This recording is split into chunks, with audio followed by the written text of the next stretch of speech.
안녕하세요. 수학 가르치는 목사 수가목 최원석입니다.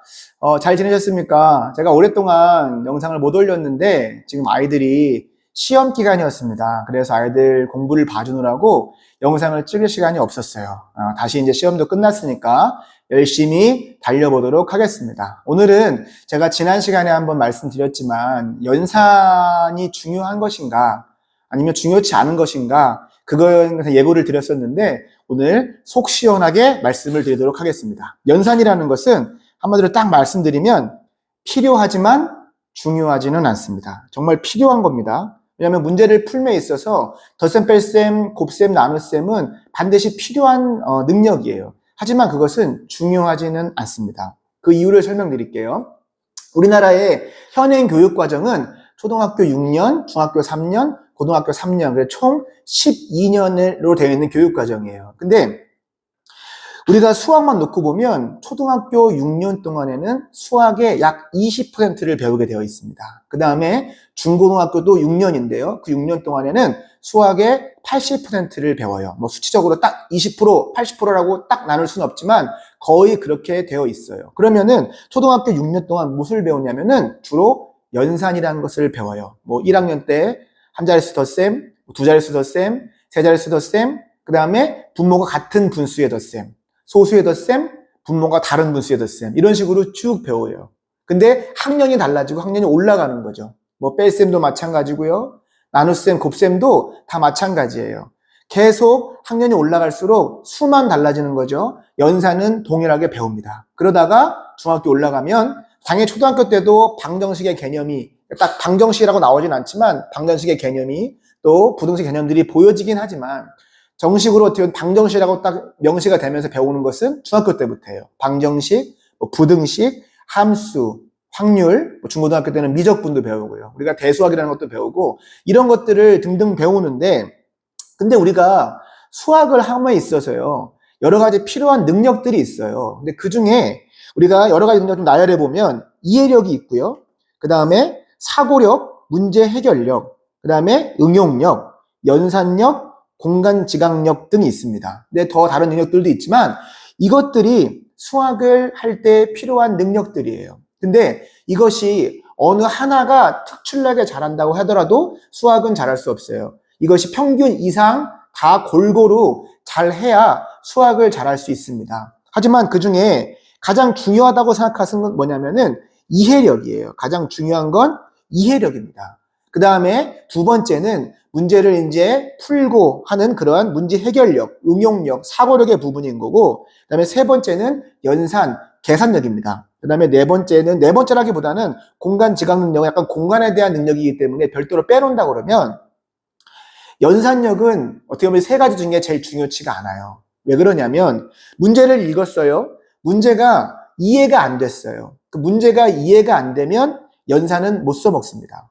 그리고 만약에 문제가 이해는 됐는데 문제를 푸는 사고나 문제 해결 능력이 떨어진다 그러면 또 연산을 못 써먹어요. 그러니까 연산이라는 것은, 계산이라는 것은 일단 이해력과 사고력이 바탕이 되어 있을 때 쓸 수 있는 것이 연산 능력이에요. 근데 우리나라는 아까도 말씀드렸지만 초등학교 때 거의 대부분 연산을 하기 때문에 어렸을 때부터 학습지며 그런 연산 문제지며 이런 것을 꾸준하게 풀리는 거예요. 제가 뭐 같은 교육자이기 때문에 어떤 누구는 잘못됐다라고 말씀드리진 않지만 이런 연산을 주로 시키는 학습지 교사들이나 이런 분들 보면은 암산은 중요하다, 연산은 중요하다, 갈수록 올라가면 올라갈수록 수학이 어려워지기 때문에 연산은 꾸준하게 해야 된다, 뭐 이런 말씀을 하시는데 연산이 아까 말씀드렸지만 필요하지만 중요하진 않은 거예요. 우리나라의 연산 문제집들의 공통적인 특징이 있어요. 그건 뭐냐면 한 페이지에 문제수가 너무 많아요.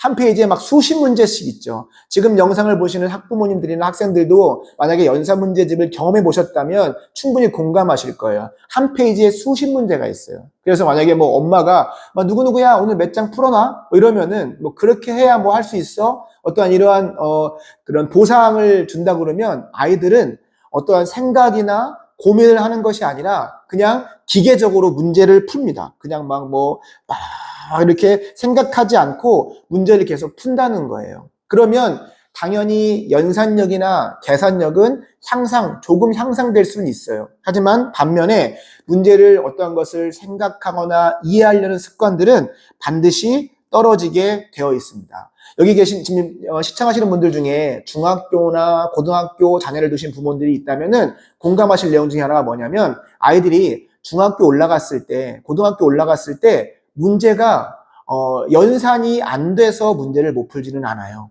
문제가 이해가 안 되거나, 그런데 이해는 했어요. 근데 어떻게 푸는 방법을 모르거나, 그래서 문제를 못 푸는 거지. 연산, 이해는 다 됐고 그 다음에 푸는 방법도 알겠는데 연산력에 딸려서 문제를 못 풀겠어 라고 하는 사람은 거의 없을 겁니다.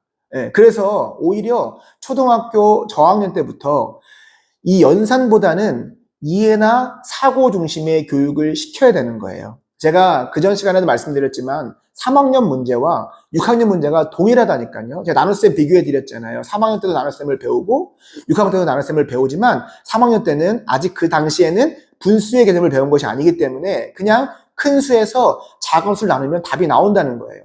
하지만 6학년 때는 분수의 나눗셈, 소수의 나눗셈을 배우기 때문에 이 문제를 이해하지 못하면 3 나누기 5 할 수도 있고 5 나누기 3 할 수도 있거든요. 그래서 문제가 이해가 되어야 되거든요. 근데 어렸을 때는 연산 중심의 교육을 시키다가 점점 고학년 올라갈 때 이해를 시키려고 그러고 사고를 시키려고 그러면 오히려 아이들이 역효과가 나는 거예요. 그래서 2학년, 3학년 때부터 제가 그전에 말씀드렸던 수학 잘하는 3가지 방법들 있잖아요. 그것을 연습시키면서 문제를 끊어 읽고 식을 세우는 그러한 연습을 계속 시키면서 이해나 사고 중심의 폭을 넓혀 주셔야 돼요.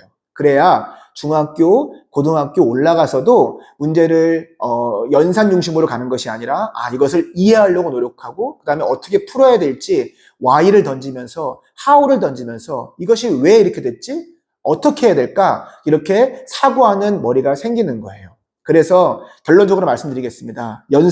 따라서 연산 훈련은 이 덧셈, 뺄셈, 곱셈, 나눗셈의 의미 그리고 방식이 이해될 때까지만 시켰으면 좋겠습니다. 의미라는 것이 뭐냐면 제가 이렇게 한번 질문해 볼게요. 5 곱하기 3과 3 곱하기 5의 의미가 같을까요? 다를까요? 아이들은 보통 같다고 얘기할 거예요. 왜냐하면 둘 다 값은 15가 나오기 때문에 같은데요 라고 말할 수 있어요. 하지만 3 곱하기 5와 5 곱하기 3은 다른 거예요. 3 곱하기 5는 3을 5번 더한 거고 5 곱하기 3은 5를 3번 더한 거예요. 다르잖아요. 근데 우리가 단순히 그냥 계산하는 연습만 시키다 보면 3 곱하기 5와 5 곱하기 3이 왜 다른지를 잘 모른다는 겁니다. 그래서 이 연산에 대한 의미, 그 다음에 하는 방식들만 확실하게 인지했다면 그 이상부터는 연산을 시킬 필요 없습니다. 오히려 반드시 역효과가 납니다. 제 말은 확실한 거니까 여러분들 혹시 이 영상을 보시는 학부모님들이나 학생들이 있다면 덧셈, 뺄셈, 곱셈, 나눗셈 하는 방식의 의미와 이해가 됐다면 앞으로는 연산을 하지 마세요. 네. 그리고 아직 내가 그게 좀 부족하다면 조금씩 연산을 해도 되지만 그것을 정말 그 공부의 하나의 중요한 패턴으로 잡진 마시고 앞으로는 사고와 이해 중심의 교육을 시켰으면 좋겠습니다.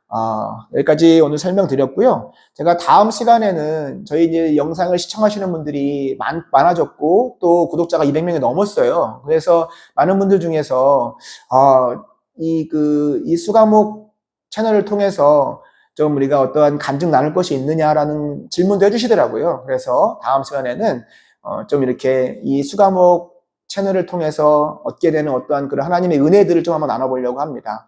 지금까지 시청해주셔서 감사를 드리고요. 아직까지 구독과 좋아요를 하지 않으신 분이 계시다면 반드시 구독과 좋아요 해주셔서 제가 더 영상을 만드는 데에 힘이 날 수 있도록 해주시면 감사하겠습니다. 지금까지 시청해주셔서 다시 한번 감사를 드립니다. 샬롬.